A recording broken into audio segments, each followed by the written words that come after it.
একটু আওয়াজ দিয়ে বলেন সুবহানাল্লাহ। আমার বন্ধুরা আলী আসগরকে নিয়ে আসলেন, নিয়ে আসার পরে যখন মার কোলে দেয়, এইবার মা জননী ভাবছে আমার সন্তানকে মা দিন ভরায় প্রাণ ভরায় পানি পান করায় আনছে, এখন তো আমরা আর আমার দুঃখ মনে নেব না, দাও দাও দাও আমার সন্তানকে কলিজার টুকরাকে দাও, পানি পান করাইছো দেখি। হযরত ইমাম হোসেন রাদিয়াল্লাহু তাআলা বলে, ও তোমার সন্তানকে এমন করে পানি পান করাইছি, জিন্দগি আর কোনোদিন পানি খাইতে চাইব না।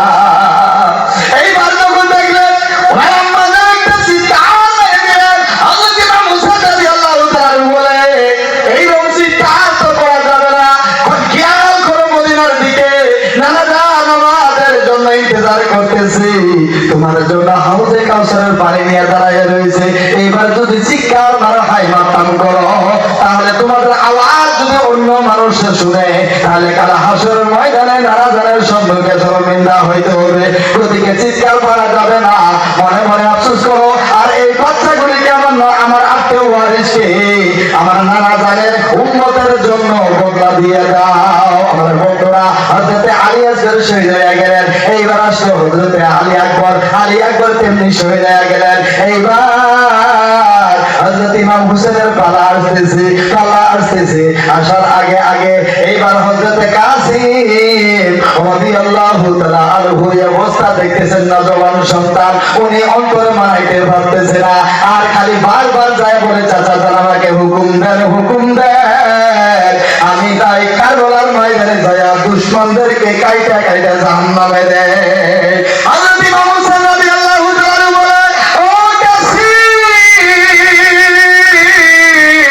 আমার ভাইকে যখন জহর দেওয়া হয়েছিল, শরবতের মধ্যে যখন বিষ মিশ্রিত করা হয়েছিল, আমার ভাইকে কিছুদিন আগে দুনিয়া থেকে বিদায় দিয়েছে।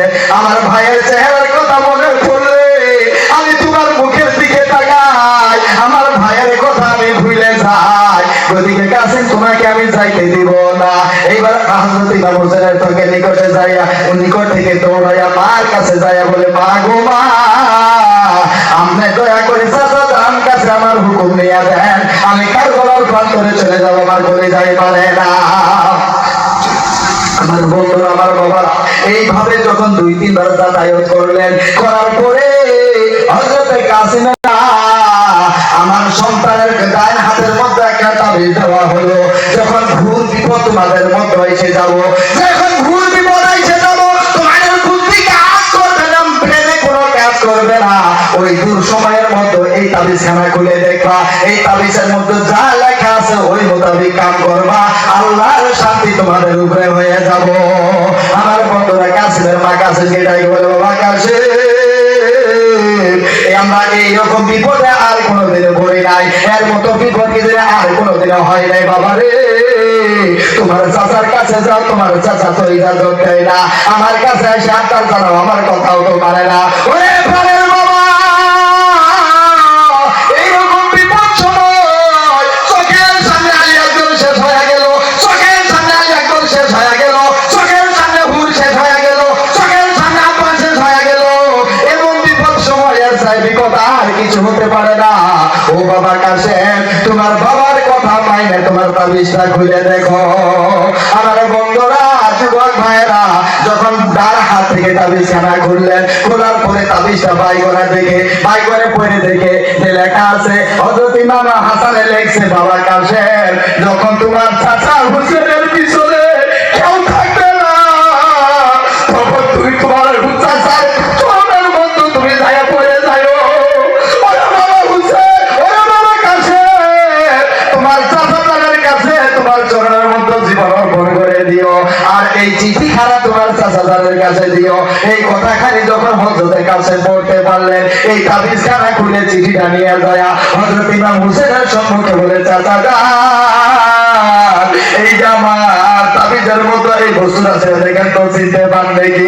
এই হাতের হাকর দেখিয়া একটা চিৎকার মারছে হযরত ইমাম হোসেন রাদিয়াল্লাহু তাআলা আনহু, এই হাকর তুমি কোথায় পাইলা?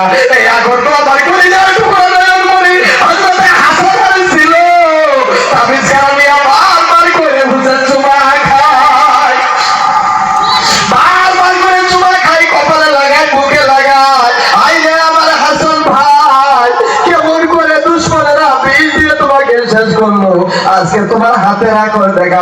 মন শান্তি হয়ে গেল। কলিজায় লাগায়, চুম্বন দেয়, মাথায় লাগায়, আর তাবিজটা পড়ে পড়ে দেখলো ভাই হুসেন, আমার এই তাবিজ খানা পাওয়ার সঙ্গে সঙ্গে তোমার ভাতিজা কাসিমকে কারবালার প্রান্তরে পৌঁছায়া দাও।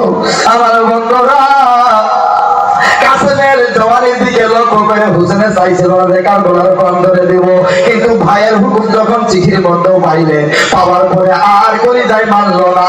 এইবার ভাইয়ের হুকুম মানবে চাইয়া বলে, বাবা কাসেম, তুমি তাড়াতাড়ি করে যারা পরিধান করো, তাড়াতাড়ি করে সরে তুমি কি করে ঘোড়া তৈয়ার করো, আর তাড়াতাড়ি করে চলে যাও। যখন হুকুম খারাপ হয়ে গেল, কাসেমের মা আসিয়া হযরত হুসেনের কাছে আবদার করলেন যে হুসেন, আমার সন্তান কারবালার প্রান্তরে যাইতেছে, কিছুক্ষণ পরে তো আল্লাহর পিয়ালা হইয়া যাইব। আমি তো কাসেমের জিন্দা তো আমি চাই না, ওনার লাশটা দয়া করে আমাকে আমার কাছে পৌঁছাইয়া দিও।